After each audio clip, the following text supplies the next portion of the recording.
Lord of the rings of power episode 3 के starting में हमें दिखाया जाता है कि एरोंडेल को ऑर्क्स पकड़कर अपने टनल में लाते हैं और वहाँ वो सारे ऑर्क्स अपने लीडर एडार का नाम करते हैं और वह एरोंडेल को बाहर फेंकते हैं और कहते हैं काम करने के लिए।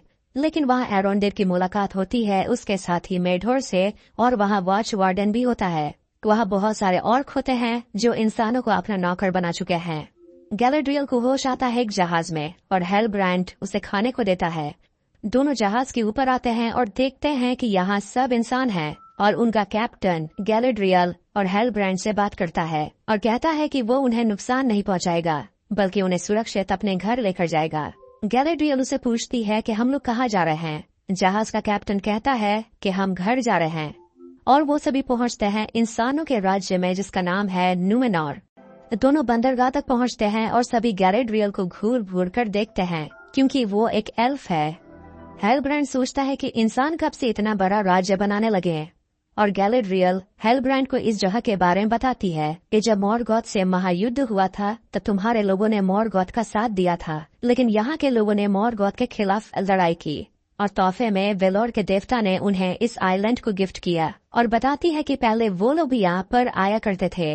एल्व्स यहाँ के लोगों के दोस्त थे, लेकिन एक दिन नुमेनॉर ने एल्फ के जहाजों को यहाँ आना बंद कर दिया। उनका संपर्क भी टूट गया। कैप्टन उन दोनों को लेकर महल में आता है। वहाँ मौजूद सभी लोग गैलेड्रियल को घूर घूर कर देखते हैं। क्वीन रीजेंट के सामने उन दोनों को पेश किया जाता है। दोनों अपना सिर झुकाते हैं हेलब्रांड के कहने पर, लेकिन रानी कहती है कि नुमेनॉर में कोई अपना सिर नहीं झुकाता और वो एल्फ से उसका नाम पूछती है। गैलेड्रियल बताती है कि वो कौन है और वो किंग गिल-गैलेड के सेना के लिए काम करती है। हेलब्रांड रानी को बताता है कि आखिर वो दोनों कैसे मिले। गैलेड्रियल कहती है कि उसे मध्य धरती जाना है, इसलिए उसे एक जहाज चाहिए, पर ना कहने पर गैलेड्रियल बोलती है कि एल्व्स के मदद से ही आपको ये द्वीप मिला, इतना तो हमारे लिए कर ही सकते हैं। लेकिन रानी उसे कहती है कि ये द्वीप जीतने के लिए उन्हें खून की कीमत चुकानी पड़ी है। लेकिन गैलेड्रियल रानी को उल्टा जवाब देते रहती है, जिससे हेलब्रांड थोड़ा टेंशन में आ जाता है कि गैलेड्रियल कुछ भी बोली जा रही है। इसलिए हेलब्रांड बचाव में आता है और कहता है कि हमें कुछ दिन यहाँ पर रहना चाहिए ताकि आप लोग आराम से डिसाइड कर सके कि हमारे साथ करना क्या है। इसलिए उन्हें यहाँ 3 दिन रुकने के लिए कहा जाता है, बंदी बनकर नहीं बल्कि यहाँ का गेस्ट बनकर। गैलेड्रियल गुस्सा है कि आखिर हेलब्रांड ने ऐसा क्यों बोला। हेलब्रांड बताता है कि वो वापस उस नर्क में नहीं जाना चाहता, ऐसे सुंदर जगह को छोड़कर, और वो गैलेड्रियल को बोलता है कि तुम्हें भी यहाँ पर शांति मिलेगी। दोनों के बीच कुछ तो चल रहा है जो होना ही था। चांसलर फेराजन रानी को कहता है कि इन जल्द से जल्द यहाँ से निकालना होगा। आपके पिता की गलती आप मत दोहराइए। रानी पूछती है कि मुझे कप्तान के बारे में बताओ। चांसलर बताता है कि कैप्टन का नाम है एरोंडेल, जो समुद्री रक्षक है, और उसका एक बेटा भी है जो उसी के नक्शे कदम पर चलने वाला है। अब हम एक बहुत बड़े से जहाज को देखते हैं जिसमें बहुत सारे समुद्री रक्षक होते हैं और उन्हें ट्रेन किया जा रहा है, और उनमें से एक लड़का होता है जिसका नाम है इसिल्डुर, और यही है कैप्टन का बेटा। सारे समुद्री रक्षक समुद्री तट तक आते हैं और फिर इसिल्डुर से मिलने के लिए उसकी बहन आती है। रानी रेजेंट कैप्टन से मिलती है और उसे पूछती है कि इस नाम का मतलब क्या है। कैप्टन कहता है कि जो सितारों से प्यार करता है। रानी कहती है कि एरोंडेल का मतलब कुछ और भी है। कैप्टन कहता है कि इसका मतलब है जो एल्फ का दोस्त होता है। रानी इस पर सवाल उठाती है, क्या तुम सच में उनके दोस्त हो, क्योंकि सालों से वो हमारे बीच नहीं आए, लेकिन तुमने उन्हें यहाँ लाकर हमारे नियम को तोड़ा है।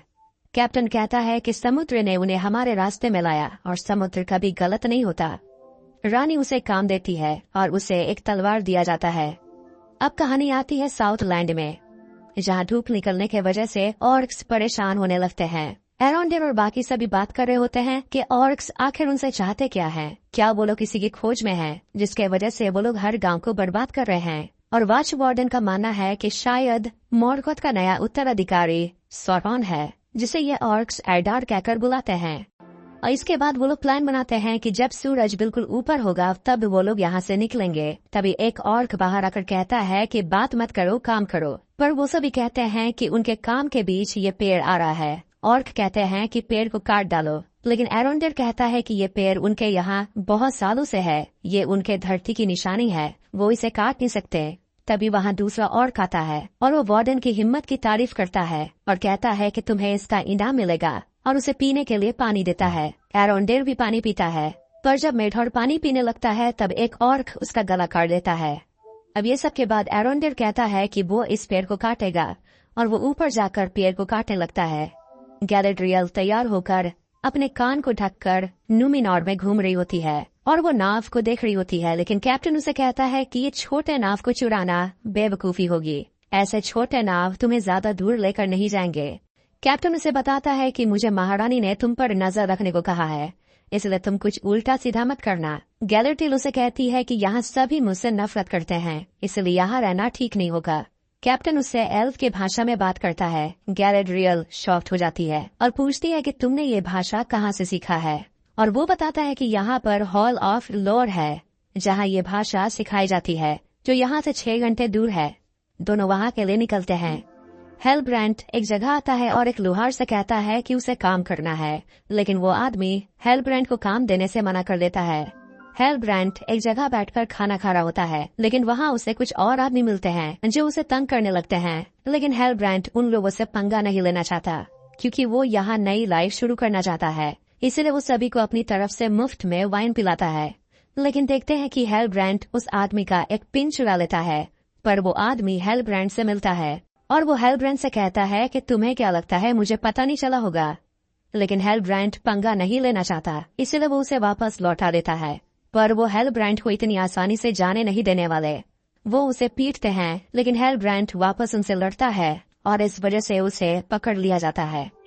गैलेड्रियल हॉल ऑफ लोर में आती है और वहाँ एक पेंटिंग होता है जिसमें एलरोंड की तस्वीर है, और कैप्टन गैलेड्रियल को बताता है कि यहाँ के राजा एल्फ के वफादार थे और इसीलिए उन्हें अपना तख्त छोड़ने को मजबूर किया गया था। और वहाँ एक दस्तावेज से गैलेड्रियल को पता चलता है कि ऐसा चिन्ह है जो उसके भाई के बॉडी में मिला था, ये कोई चिन्ह नहीं है, ये तो एक नक्शा है साउथ लैंड का।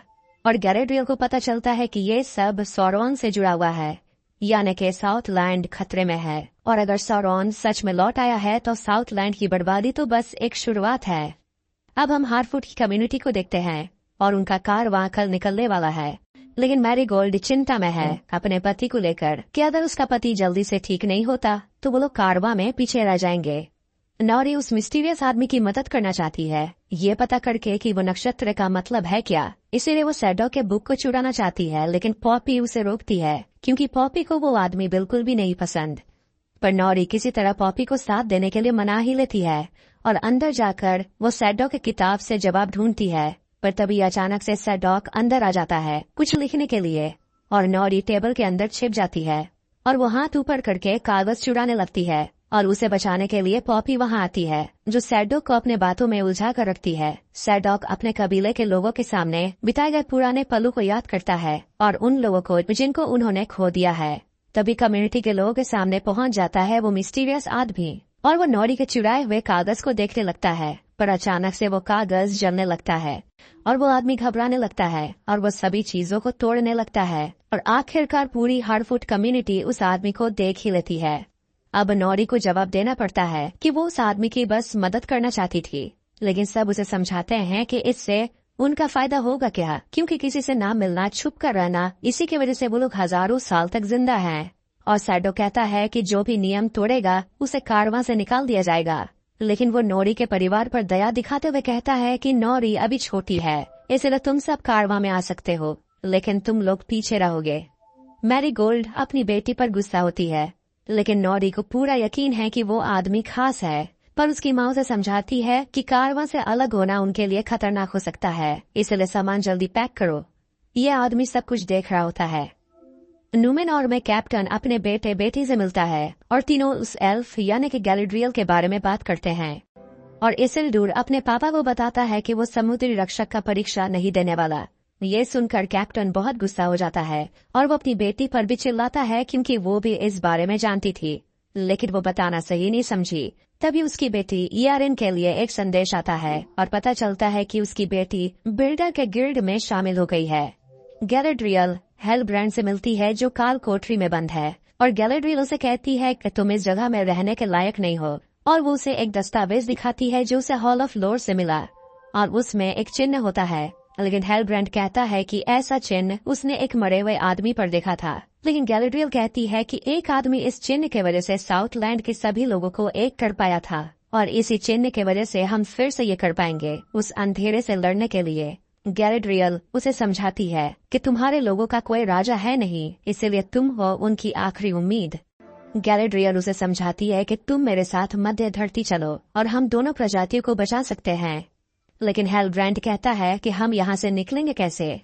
रानी अपने बीमार पिता से मिलने के लिए जाती है और उसे ये कहती है कि जिसका हमें डर था वही हुआ है, एक एल्फ हमारे राज्य में आ गई है।